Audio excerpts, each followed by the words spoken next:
الرحمن علم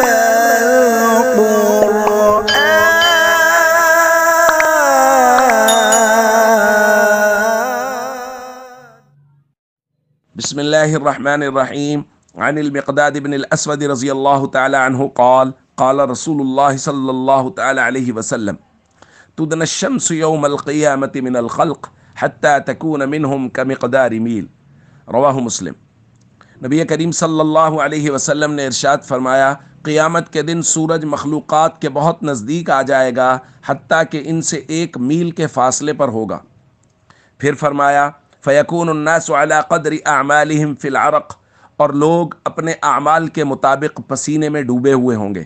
فَمِنْهُمْ مَنْ يَكُونُ إِلَى كَعْبَيْهِ، کچھ لوگ ایسے ہوں گے کہ پسینہ ان کے ٹخنوں تک ہوگا. وَمِنْهُمْ مَنْ يَكُونُ إِلَى رُكْبَتَيْهِ، کچھ لوگ ایسے ہوں گے کہ پسینہ ان کے گھٹنوں تک ہوگا.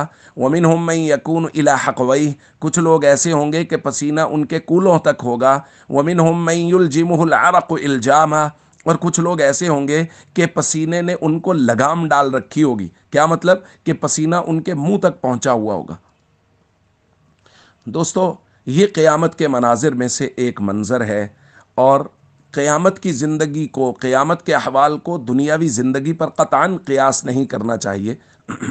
اب اگر کوئی سوال کرے کہ جی دیکھیں پسینہ پانی ہے، پانی تو بہہ جایا کرتا ہے، پانی تو ایک آدمی کا پسینہ گر رہا ہے تو یہ کیسے ہو سکتا ہے کہ وہ اسی تک محدود رہے، آگے پیچھے نہ بہے؟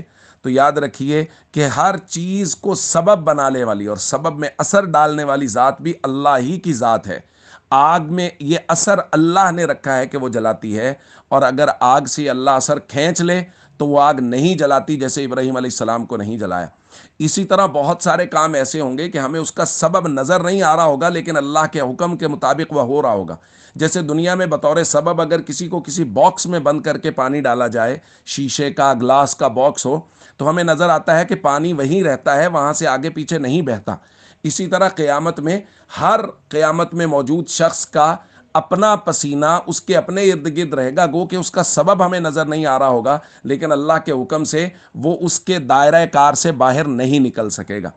اس لیے قیامت اور محشر کے مناظر کو دنیا پر قطعاً قیاس نہیں کرنا چاہیے، وگرنہ بہت سارے اشکالات پیدا ہو سکتے ہیں، اور ہم سب کو اپنے اعمال پہ بہت غور کرنا چاہیے.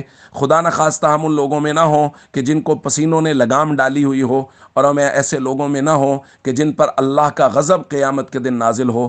اللہ کی مرضی کے مطابق زندگی گزاریں، فرائض و ارکان اسلام کی پابندی کریں تاکہ اللہ کی رحمت کے مستحق ٹھہریں.